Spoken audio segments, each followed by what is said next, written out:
Today we're going to be talking about continuing on our turf equipment operations, and today we're going to be talking about ways that you can be an effective equipment operator, some helpful hints on what you should be doing and things like that. And we're going to start today with talking about pre-operational mower checks. First thing that we always want to do is check the oil level.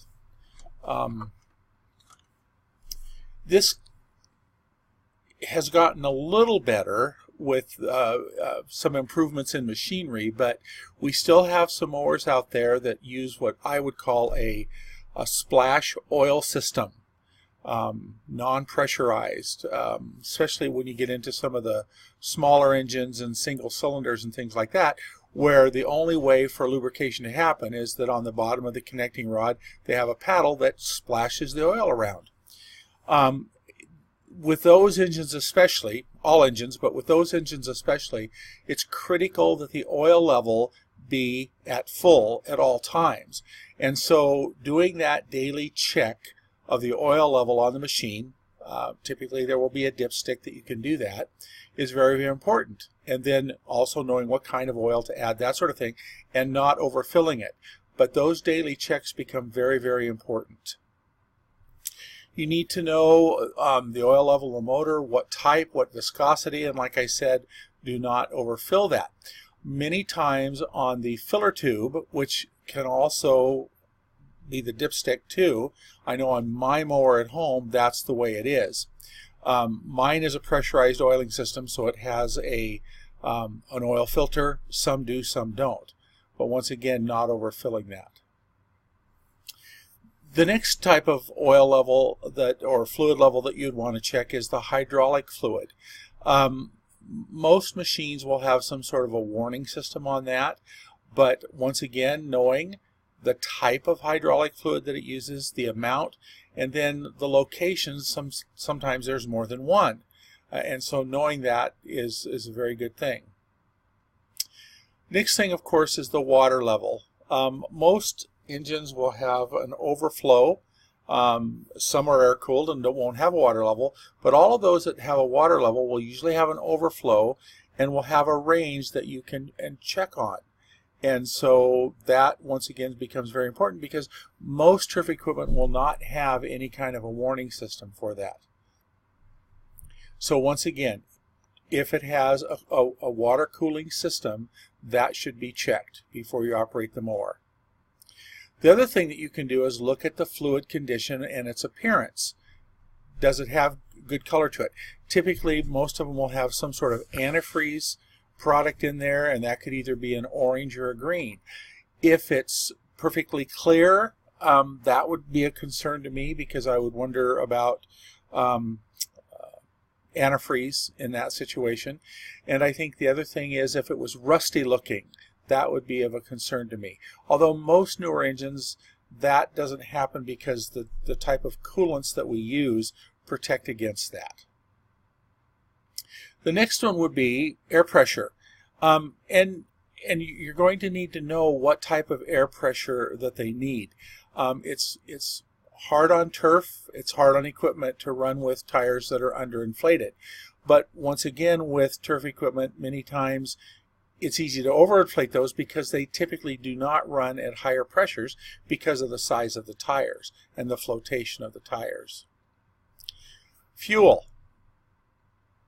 Know what type of fuel that your mower uses. Diesels do not run well when you put gas in them. In fact, they don't run at all, fortunately. Used to be if you put gas in a diesel engine, you could actually blow up the engine. Diesels have a much higher compression ratio, and they use much lower octane fuel in terms of diesel to operate. And so typically if you were to put gas in a diesel now, when that reached the engine, it would just shut down. It wouldn't run. Now, having dealt with this on several occasions with former employees and things like that, I will tell you that getting that fuel out of there and getting it reprimed with diesel fuel to run is a time-consuming process. Not to mention the fact that if that mower is disabled out in the field, you're going to have to try to get it off of the turf before you start messing with draining the fuel out of that. But typically, if you put gas in a diesel, you have to completely drain the tank, and then you have to put diesel in it and prime it to get it going again. If you were to put diesel in gas, once again, I don't know that it would harm the engine, but the octane is much too low. And probably one of the things, if it was a mixture, that you would see is that the engine would start knocking because of the low octane. That knocking in that engine can be very detrimental to the engine. It can do it a lot of harm. Just like with a car, if you have a car that's knocking because of a fuel issue, then you probably need to do something about that, because it can be very, very harmful on the engine for it to do that. So know what type of fuel that it takes. In terms of diesel and gas, or gas and diesel, know what type of octane rating it should have. Most of the equipment that we have runs on regular, just like cars, regular unleaded gas. I have a car and have had several cars that have to have premium fuel. Know that, because once again, if I were to put regular grade gas in my car that takes premium fuel, I would probably notice a knock, and that's harmful to the engine. Look for leaks. Now, one of the things that I like to do with that is I like to, when I go out to the piece of equipment, I like to look at it before I get on it. Now, one of the things that can happen is, if the machine was washed right before it was put away, which is pretty normal, it could have some water under it. And so looking at that, where it's located, making sure it's not coolant but just drain water, that can be one thing. But more specifically, what I would look for is oil leaks and hydraulic leaks, or hydraulic fluid leaks. Knowing that before you go out to mow, if there's a problem, is a really big deal. If any of you have ever seen a hydraulic leak on a piece of equipment when it's mowing, it can really, well, it kills the turf. And even if the hydraulic fluid was taken up quick enough or neutralized quick enough not to kill the turf, the heat of the hydraulic fluid would burn the turf anyway. I've dealt with some pretty bad ones in my time, and they're just not fun at all. Getting a hydraulic leak on a green, there's just no way to fix it. You have to remove the turf and put in new turf. So I like to look for leaks before starting the equipment. And then when I first move it away, I look at where it was parked. It's a habit I've gotten into. I do it with my cars at home. This morning I have a car that I don't drive a lot, a sports car, and when I pulled it out of the garage, my habit is I look where it was parked to see if there's anything under it. And there wasn't. And so, that's just a habit I get into. So always look at that when you first move it, look at where it was parked. Because a lot of times if the machine's sitting there, you can't see under it well enough to do that. The next pre-op check that you would look at is the blade or reel to bed knife adjustment. We talked about that in last week's class, and one of our labs we're going to actually show you what that looks like on a site where you can see how that's done. But once again, checking the blade, if it's a rotary, for sharpness. If it's a reel, the reel to bed knife adjustment. If you're going to spin the reel or rotate the reel to check that, always wear gloves. It can be really hard on fingers. Now, you've determined that the equipment is ready to go, and so you get on the machine to drive it. And so this next section is what we would call our operational checks when using the machine. One of the things is engine operation. Now, what do I mean by that? Well, how does it sound? How does it sound when it's idling? Now, for example, I got in my car today that was in the garage. I started it up. Normally with my daily driver, I would get in the car, start it, not wait very long, and go. But this car hadn't been driven in probably a week and a half. So I just started it and let it sit there for about a minute. And I was listening. And this car, when it's not driven for a while, I'll get just a little tiny bit of lifter noise. I think it's because the engine is all aluminum in this car, and it's pretty high performance. And so I just listen to that engine before the stereo comes on, before anything. I just kind of listen, and I wait for that little bit of lifter noise. It goes away in about 30 seconds, and I just listen to it. Then when I'm going at operational speed on any kind of a mower, I'm always listening to what that engine sounds like. We're going to talk about this in other areas, but one of the things to know is, what does a normal, well-operated engine sound like for this piece of equipment? Well, once you've kind of determined that, then what you can do is listen for anything that sounds different. So then I want to check, as I'm driving the machine, I want to check how the tractor, or not the blades or the reels or the decks or anything, but how the tractor operation is. Things like, is the mobility like it should be? Is there anything maybe feeling a little draggy or something like that? How mobile is it? How does it steer? Is it steering like it should? If it's not, well, I need to find that out. Could be just a low tire. But I need to do that. So I guess kind of the overriding thing is that when we're operating this equipment, we still have to keep our minds engaged with what we're doing. And being kind of a hands-on process kind of guy myself, I do that. I'm pretty aware if something isn't operating exactly as it should.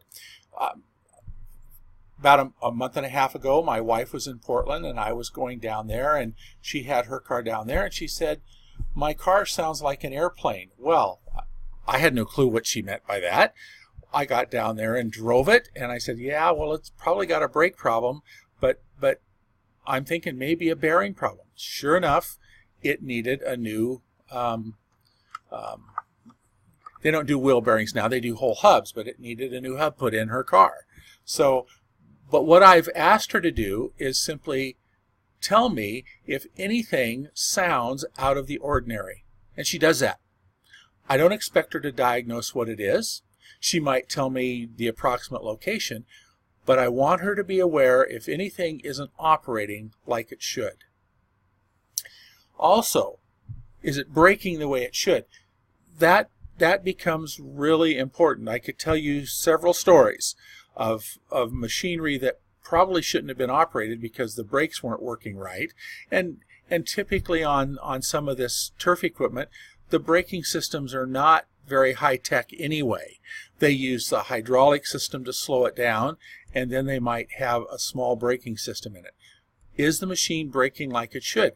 If I sent you out to operate a greens mower, which you should have done last week, and it doesn't brake, then I would expect you to tell me that the brakes don't work, and I probably wouldn't have you use that machine because then it becomes unsafe. So then we want to check to see how the mower operates, the deck, or the cutting units. Now, when we use multiple units, one of the things that I want to hear back from my operator, that I want my operator check, is, how's it cutting? Is the cut even through all three units? Is the height correct? And what does the quality look like? Now, sometimes quality can be affected by how we're operating the machine. We'll talk about that later. But are the units cutting the way they should? You know, if I notice that when I cut grass and I maybe come back the other way and see it, or look at what I've cut, I should be able to distinguish how well it's doing to a certain degree. So once again, I want my operator to be aware. I want him to look. I don't want him to go mow 6 greens and come back to me and say, oh, well, it wasn't cutting very good. I want to know right away, and I want to get it fixed, because that's going to affect the golfers and their golf game. I want to know that when I raise and lower the units, are they raising and lowering the way they should be, to the right level that they should raise, that sort of thing.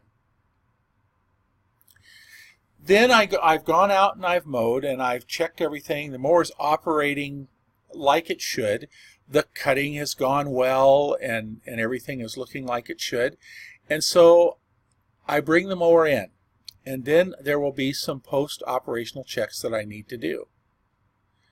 First thing that my practice has been that you will wash the unit. Now typically I like a steady stream of water rather than a really strong spray of water for a couple of reasons. But the main thing is to get the grass, clippings and grass, off of that unit, because they can be very corrosive.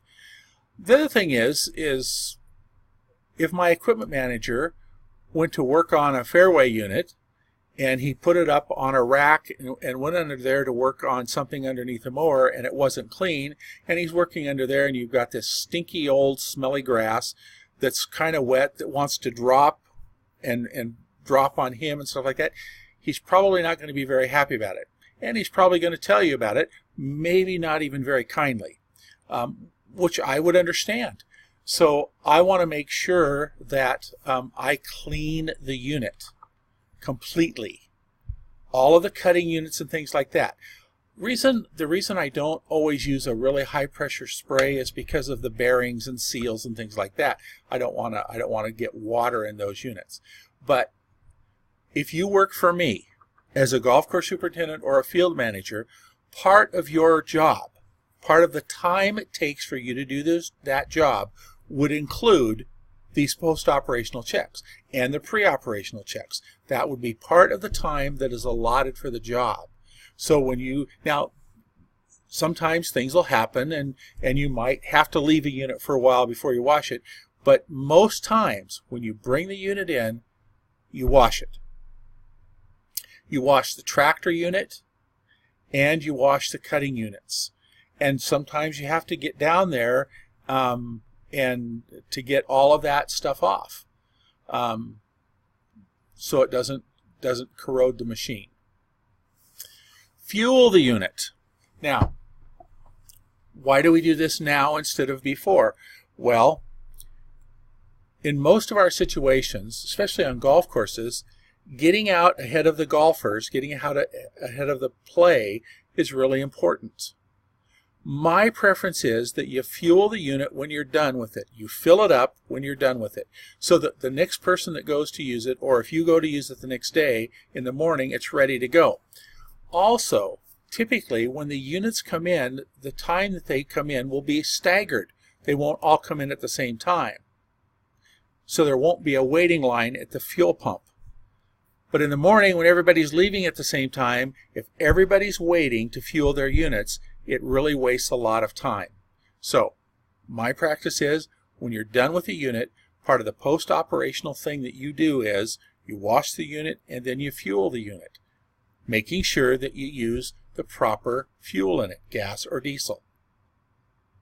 Also, a lot of operations will have some sort of record-keeping system that you will need to use for using your fuel. I certainly would. It's just good accountability. That's part of fueling the unit. If there's records to be kept, typically it's the unit number. And we'll talk about that later in this class, but I always had a unique number for every piece of equipment.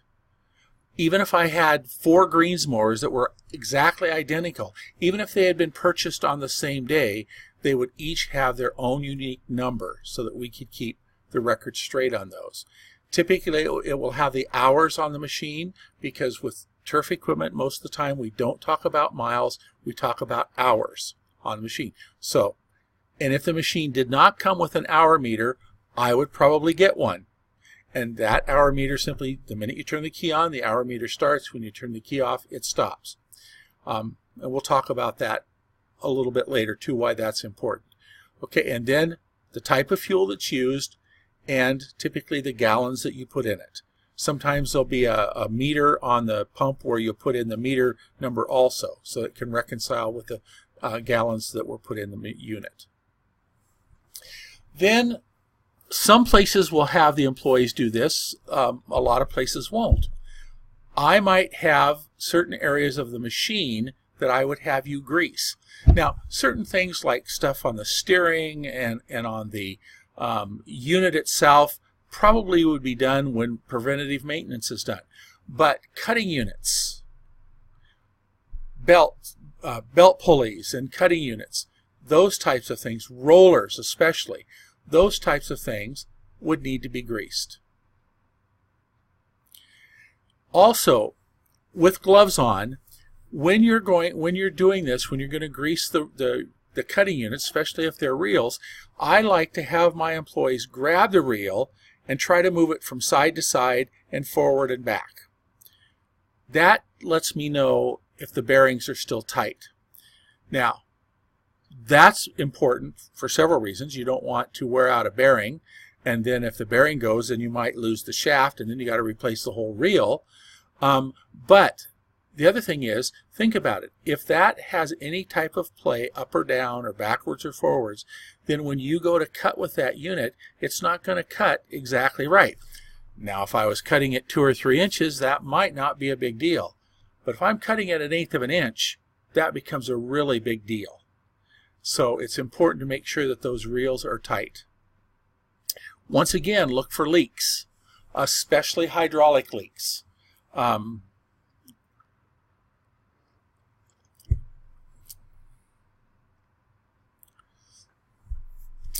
Also, we have a thing that we're on our machinery, and part of that was working for the city.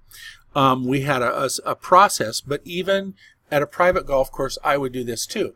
So, for example, on the hour meter, let's say the hour meter says 1,040 hours. And right on top of that, there was a sticker or a piece of tape written on it, or we used to use a label maker and put on there, and it said on top of that, it said 1,000 hours. Well, that would be put there to let me know that at 1,000 hours, that machinery needed to go in to get preventative maintenance service done on it. In our case, it went to the city shop for most things.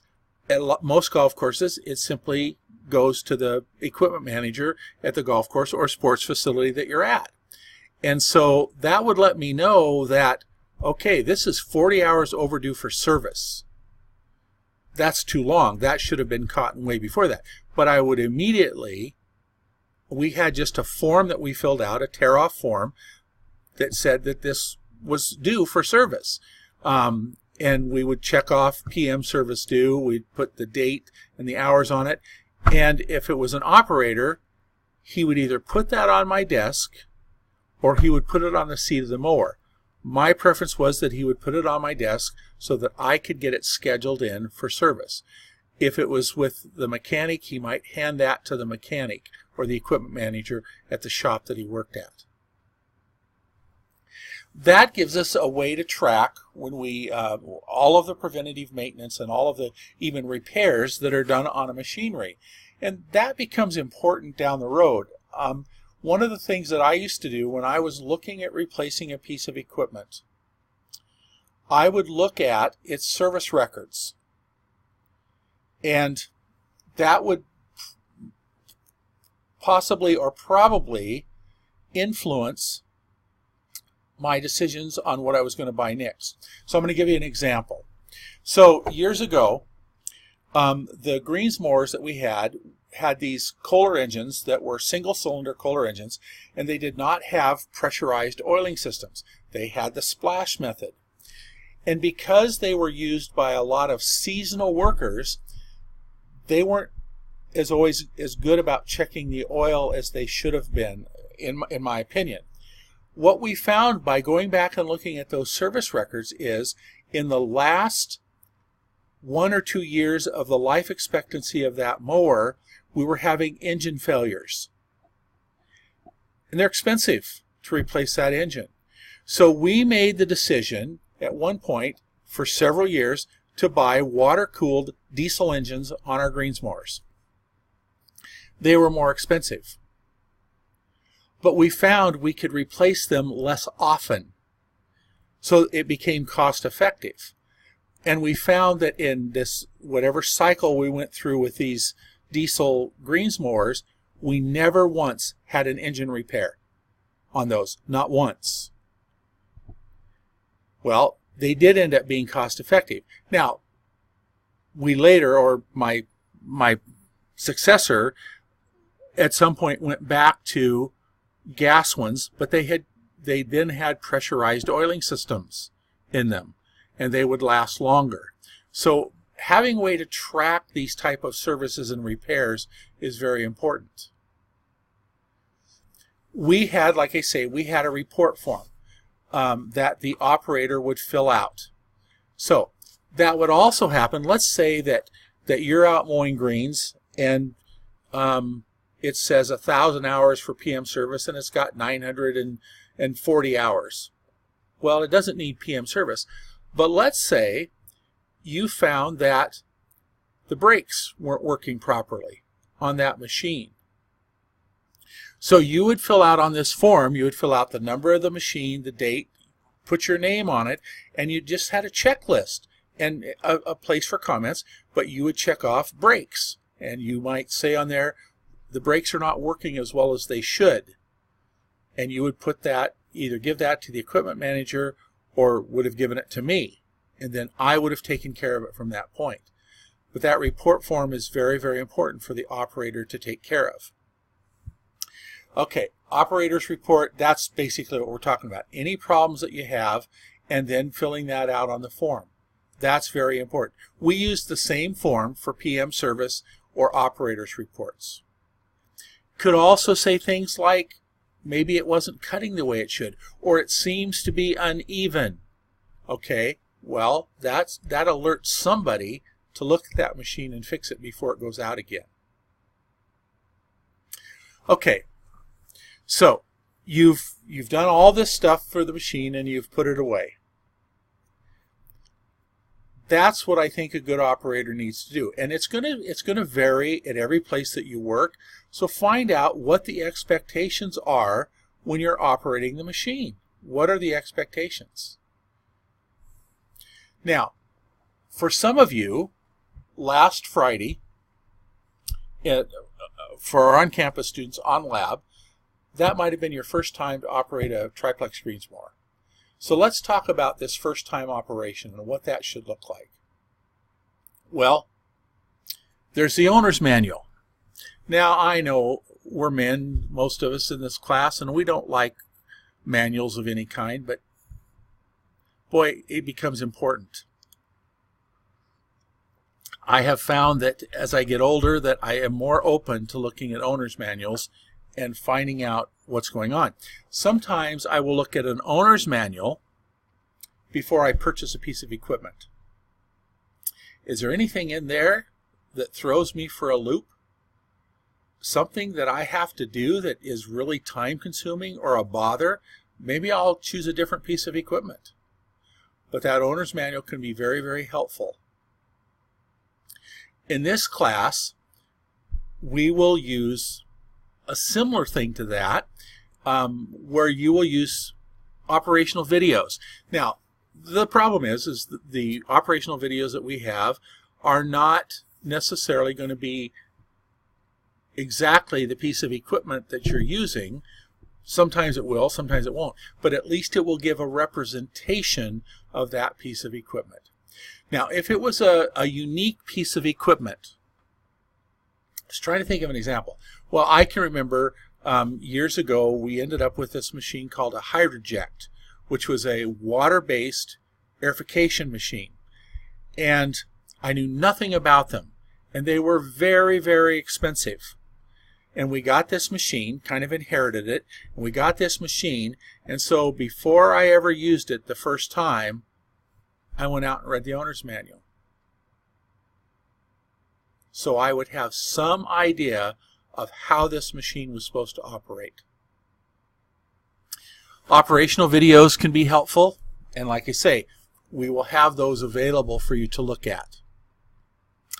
Employee training. What does that look like? Well, employees need to be trained in how to operate the equipment. Where are the controls? How do they work? And you will find each one of you will have different levels of immediate success with that.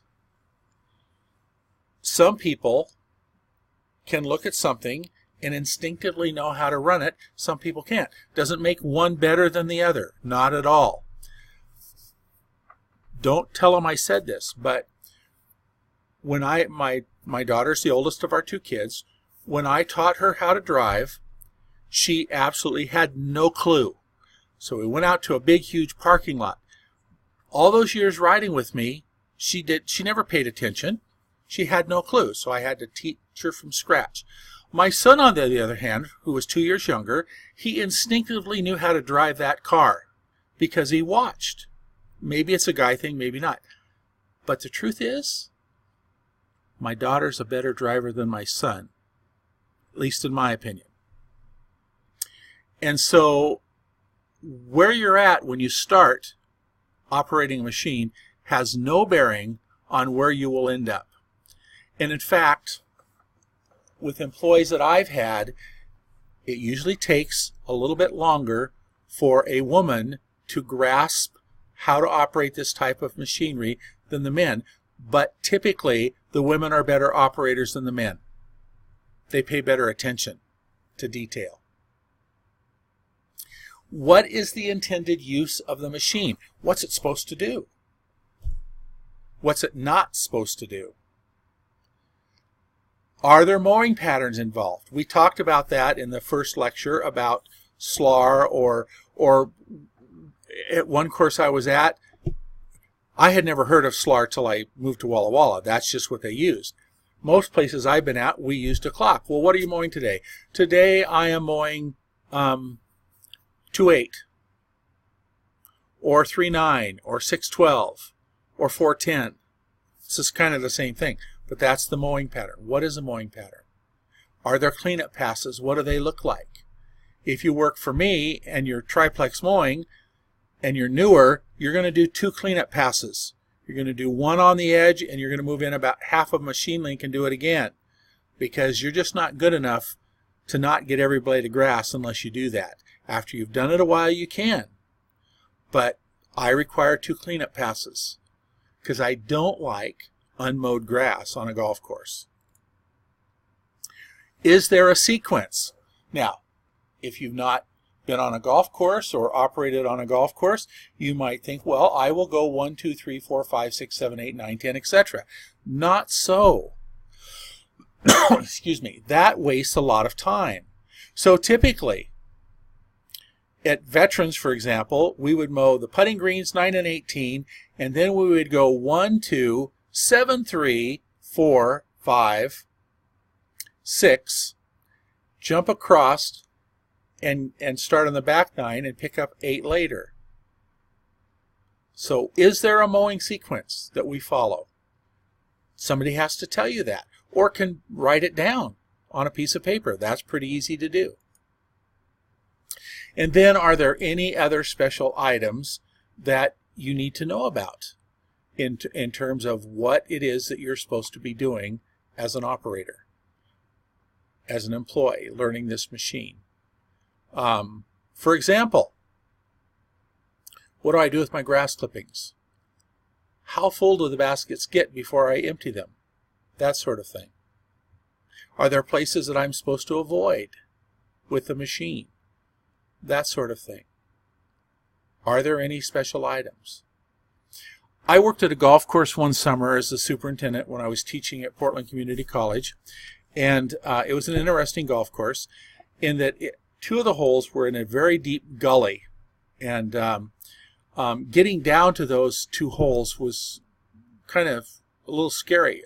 I hated the cart path, and and then there was an access road, and I simply told my employees, you could not use the access road, you could not use the cart path. These holes were 12 and 13.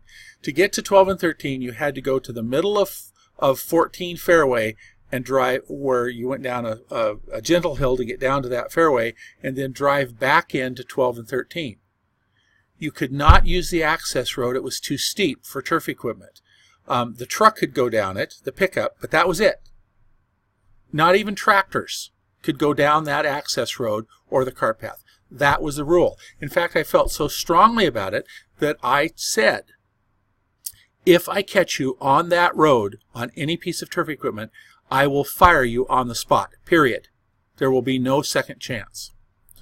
So one day, I'm out on the golf course, and I'm hearing some yelling, and in the distance I hear a siren coming, and I find out that one of my employees had taken this fairway mowing unit down the access road. The brakes had failed, and instead of jumping off, he thought he could ride it down to the bottom of this and maybe not have it get wrecked, and he hit the front of a tee, went up in the air, and hit 2 trees. Stopped the mower, but it didn't stop him, and he went face first into a rock. And so we had to get an ambulance down there. We had to haul him out of there, and it was horrible. Now, fortunately, he was injured, but not life-threatening. But that was just a really, really bad thing.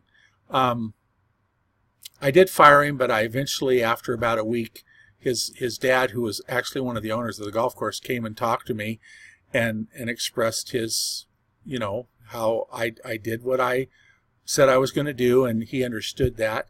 But he asked me if he could have a second chance, and I gave him a second chance.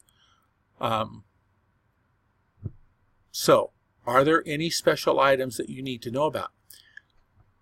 Don't be afraid to ask those questions. Like, what is the sequence of mowing? What is that going to look like? Hopefully you will have been trained to a certain extent where someone will go out with you and observe that sort of thing. So, as a trainee, ask to see the operation manual or an operational video. I mean, that can really be helpful. Ask questions. See, the problem is, I have no clue how many greens I've mowed in my lifetime. We'll just say a lot. So my level of knowledge about doing this job is pretty high. And so I'm going to assume that you're going to know more than you do about any particular mowing operation. So you've got to ask questions. Observe the operation of the equipment by the trainer. Or when you're in a lab, look at what people are doing. Watch the sequences of operation. When do I raise the units? When do I put the units down? Where do I turn? Do I turn on the green? Do I turn off the green? What is that supposed to look like? What do those sequences look like? And the best way to do that is observe. As a trainer, assume a 0 knowledge level regarding that piece of equipment. That's the hard thing. Especially, I was a teacher. I am a teacher. I've trained a lot of people. But you know what? As a golf course superintendent, I had my assistant do the training. The reason is because I had too many things going on in my head. Too many tasks that I needed to perform, too many decisions that I had to decide on and make. And so I would have my assistant train people. He was better at it. He was more patient with them. He assumed this 0 knowledge. Always ask questions regarding the understanding level of each of the components of training. It's a really great way to find out if they're really getting it. So ask questions. Observe the operation of equipment by the trainee. Now, some of this equipment is pretty straightforward and easy. Some of it is not so straightforward and easy. So, the things that I want to know, the things that I want my people to know is questions I would ask as a trainer is, what do you do if things aren't going right? What do you do? So I want them to know how to stop the machine in a hurry, whether it's just the cutting units or the whole machine. I want them to know how to stop it in a hurry. I want them to have a knowledge of how the units raise and lower and turn on and off, what that's like. I want them to know what the safety interlocks are in the machine, and I never want them defeated. So if the machine shuts off when you get off the seat, good. I want them to know what's going to happen there. Okay, so let's finish up today talking about what makes a great equipment operator. Attitude. Someone who is teachable and is willing to learn, listen, and grow. The key word there is teachable. And you all have different levels of teachability. Nothing's worse than getting someone in there who thinks they can do something when they really can't. So I want someone who is teachable and has a teachable attitude. That becomes very important to me, that teachable attitude. If you're teachable, there's no limit to what you can learn. If you're not teachable, you're at the end of a dead-end street very quick and there's no place to go. I'm going to tell you that attitude of being teachable is one of the biggest things I look for when hiring an employee. One of the things that I noticed when I would go out to visit interns, and one particular golf course comes to mind, a very good golf course. And he had an intern from a four-year university who was a senior, and an intern from Walla Walla who was in between his first and second year. And when I was getting ready to leave, he said to me, "Bill, I will take any intern that you can ever give me." I said, "Well, that's really great to hear." And he said, "I have a senior intern from a four-year school who already knows all there is to know, or at least in his mind, that's how he feels. There's nothing to teach him, and it's, quite frankly, we've decided it's a waste of time to even try." Your guy, on the other hand, every day wants to learn and is teachable, and he listens and he soaks it up. And he said, "I would hire him when he's done with school so much faster than I would hire the four-year graduate." And it was all about the student's attitude. The next one is professionalism. I want someone who wants to do their best and really wants the facility to be the best it can be and is proud of the facility and wants to make it better. That's important to me. Someone who is observant, someone who looks for what needs to be done, looks at what has been done, and looks how it could all be better. So when you go out to mow, you can't just put your mind in neutral. You need to be observant. How is this unit cutting? Are there any other issues? You know, I can, with most of my new employees, I would take them out, especially if they started out mowing greens, and I would go on the green and I would say, okay, here's what a healthy green looks like. This green is in great shape. Here's what a healthy green looks like. I don't expect you to know every problem that will happen to this green, but I do expect you to see if something is wrong, that doesn't look right. So I had this employee that had been out mowing greens. He had worked for me for about a week and a half, and he said, "Bill," he said, "I noticed spots on two of the greens." Well, spots on greens are a big deal.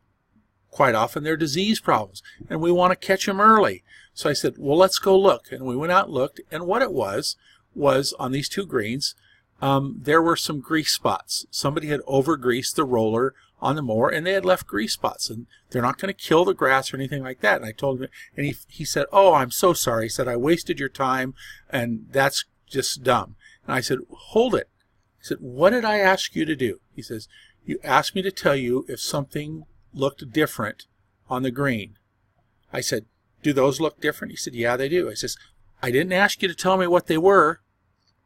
I simply asked you to let me know. What if instead of being grease spots, those had been pink snow mold spots, just starting out, and you didn't tell me? And the next time I notice it, they're all over the place. I want to be able to deal with these issues when they're small." So I said, "You did exactly what I asked you to do, and that was an excellent thing for you to do. I'm very, very proud of you and very pleased that you brought this to my attention, because it does look different from a normal, healthy green." So someone who looks for what needs to be done, looks at what has been done, and looks at how it all could be better. Okay, that was not a super long lecture for today, but it'll get a little more so as we move on. So remember, for online students in Canvas, to be working on your equipment lists for operation. Make sure you get those forms signed by someone to let me know that you've done those, and I can put them in the grades. And also at this point, everybody should have been done with their biographies and their replies. And so within the next 3 or 4 days, I will put up the grade sheets that will show you all of that, which you can follow along as the quarter progresses. So have a good rest of your week, and thank you for being attentive.